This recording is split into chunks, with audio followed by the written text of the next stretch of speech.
I see Canelo being. I see Crawford and Canelo having a good fight for the first 4 rounds, but then I see Canelo, slowly commanding the fight and winning. Canelo Alvarez is preparing for one of the biggest challenges of his career, and the people who know him best, the men who have already shared a ring with him, are making their predictions. He got to go in there. I think Crawford just got to go in there and do what he got to do. You know what I'm saying? He got to just beat Crawford, show his IQ, show him why he's a two-time undisputed, world champion, and go in there with confidence, you know what I'm saying? That's all it is. There's a big weight difference, a big weight jump. That could be a difference in the fight. Because obviously, it's like me jumping up to heavyweight. Obviously, I'm a foot of power. I'm a foot of that size difference, compared to my other fights.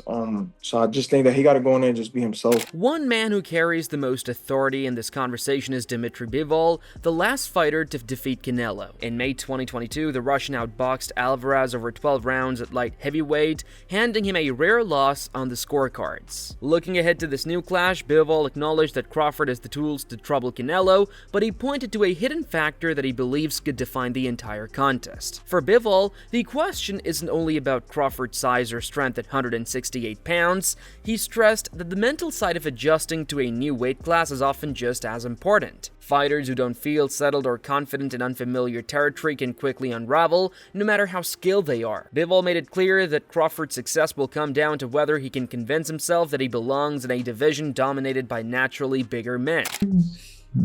First reaction, of course, it was about size of Crawford.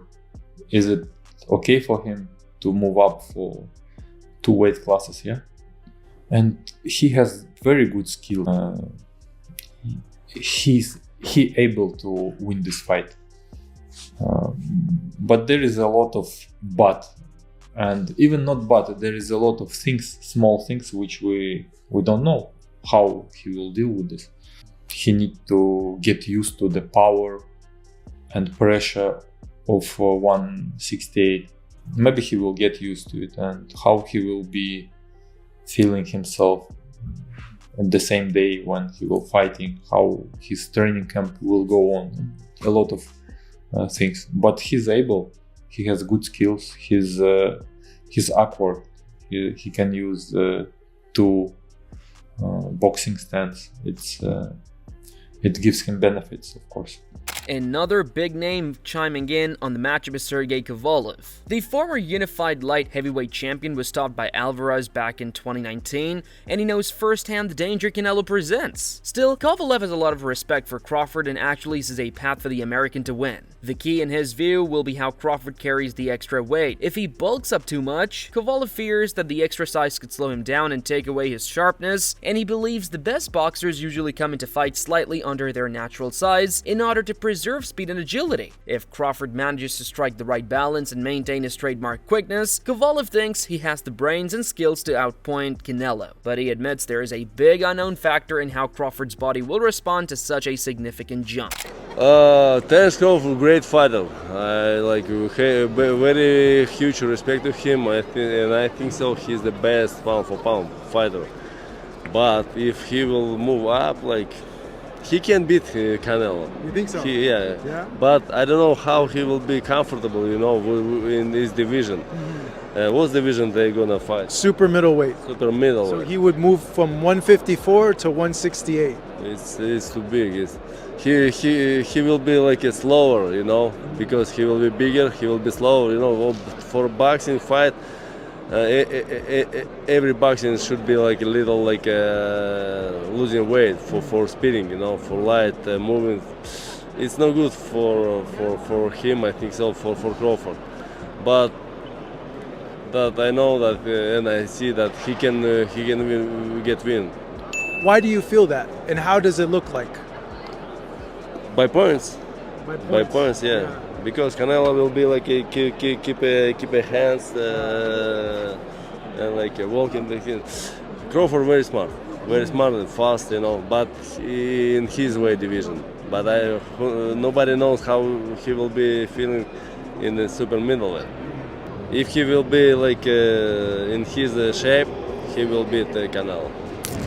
Liam Smith the tough Liverpool veteran who lost his WBO light middleweight title to Canelo Alvarez back in 2016 offered a very different view. Smith knows exactly how dangerous Alvarez can be, having been stopped with a brutal body shot in their fight. He pointed out that Canelo's decision to bring in Jaron Boots Annis, one of the sport's most highly regarded welterweights, for sparring is a sign of how seriously the Mexican is preparing for this showdown. Smith says that is proof, as Alvarez is not overlooking Crawford in any way. In terms of outcome, he feels the champion's power and experience will eventually shine through, predicting either a late stoppage or a points win in Canelo's favor. How do you think a Crawford fight goes with him? I just think Canelo's just too big, too solid to walk him down. Same what he done to like Charlo. Just think Canelo competitive early on, but you see him with Crawford and Madrimov. Crawford's strength and that didn't really play a factor.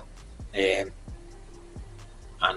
Canelo's a bigger, stronger, better fighter than Amir Khan is another fighter who has a rare perspective here, having faced both men in the past. His history with the two could hardly have been more different. In 2016, he suffered one of the most devastating knockouts of his career when Canelo flattened him with a monstrous right hand. 3 years later, he was stopped by Crawford in a fight that ended with his corner pulling him out after an accidental low blow. Despite being on the losing end against both, Khan has been leaning toward Crawford. He described the American as a fighter with one of the sharpest boxing IQs in the game and someone who doesn't always get enough credit for his punching power. He might be even stronger than Canelo. He might be stronger than Canelo. He might pack the weight on well, that he might do really well in there. So look, You fought them both. Like, what are the differences between them? Obviously, he's way. Canelo's strong and he's easily hit. Very easily hit, very easily. Yeah. Compared to when I fought against Crawford, I couldn't even hit clean. Yeah. So really, that's the difference. And they both hit hard. Yeah. Because and you can see the strength. You know, when I was fighting against Crawford, I didn't think Crawford was that strong, but when he kind of moved me around a little bit, he is very strong as well. So look, yeah. But why does he need to give that much away? He's pound for pound #1 in the world. Why does he have to go up and fight Canelo? Having felt that power himself, Khan is convinced Crawford can at least make Canelo respect him in the ring. He acknowledged that Canelo is naturally the stronger man, but he suggested that Crawford's timing, accuracy, and tactical smarts could be enough to flip the script. To Khan, there may even be a sense that Alvarez has slowed down and Crawford could be stepping in at just the right moment to catch him. Canelo's a beast, man. Canelo's a beast. And size, boy, remember, like, Crawford then is a big boy as well. Crawford's a big guy when it comes to weight. I think Crawford, in my opinion, both size might matter. But then again, I think since when I fought Canelo's become a better boxer. He started boxing more better. You know what I mean? Technical more. Especially against the last fight against Magui. He boxed really well as well. And he's looking really good. He's still, a lot of people might say, oh, he's getting old, this, that, but no, Canelo's still a beast. Daniel Jacobs also knows exactly what it means to spend 12 rounds trading with Canelo, having gone the distance with him in a close but clear defeat in 2019. Jacobs is torn when it comes to making a pick, calling the fight nearly even. Still if pushed, he leans toward Crawford. His reasoning is based on Canelo's tendency to fight in spurts, sometimes taking long stretches off during rounds. Jacobs believes Crawford has the ability to exploit those lulls with consistent pressure or by outworking the Mexican in the quieter moments. He sees a couple of possible strategies for Crawford: either push Canelo to fight at a higher pace than he likes, or box cleverly enough from the outside to nick rounds and walk away with a decision. Then there is Caleb Plant, who knows better than most just how ruthless Canelo can be at 168 pounds. In 2021, Plant stepped into the ring against Alvarez in a unification bout and ended up losing by stoppage, with Canelo cementing himself as the undisputed super middleweight king. Despite that painful experience, Plant spoke with admiration when discussing Crawford's chances. He didn't commit to either fighter outright, but expressed genuine belief that Crawford has special qualities that shouldn't be underestimated. He described Crawford as someone with unusual determination, grit, and mental toughness, traits that often matter more than size alone. Terence is not a regular guy. You know what I'm saying? He's special. And, Canelo, he's a top-notch fighter, world-class fighter.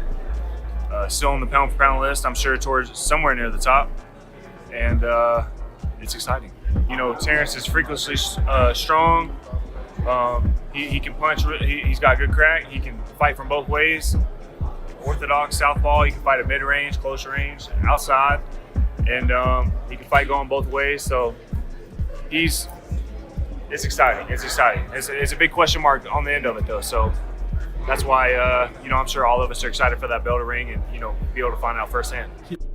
Arslan Lara, another man who fought Canelo in a controversial decision years ago, also chimed in with his perspective. The Cuban slickster, famous for his movement and defense, thinks Crawford's best chance comes from using similar tactics. To Lara, the key will be footwork and range control. He argued that Crawford needs to keep the fight from becoming a physical slugfest, because toe-to-toe exchanges will always favor Canelo's power. Instead, Lara believes Crawford's mobility and ring IQ could help him dictate the tempo, pick his spots, and win rounds without getting dragged into dangerous situations. He sees it as a very interesting 50-50 fight. He just feels like Canelo's very strong right now, and he wants to figure out to see how Crawford's going to handle the power, especially in the early rounds, and what's going to happen. He said he remembers fighting Canelo back 14 years ago it is now, and he said he remembers he uses legs real good, and as long as Crawford uses his legs and he doesn't let Canelo just hit him in the arms and beat him up in the arms, he has a very good chance of fighting. For Canelo, this fight represents another chance to cement his legacy against one of the most respected fighters of this generation. At 35, some question whether he is beginning to slow down, while others see him as still the man to beat at super middleweight. The addition of elite sparring partners like Enes shows that Alvarez has taken Crawford's challenge very seriously and is determined not to be caught off guard. Who did Canelo fight in his last two matches? Nobody.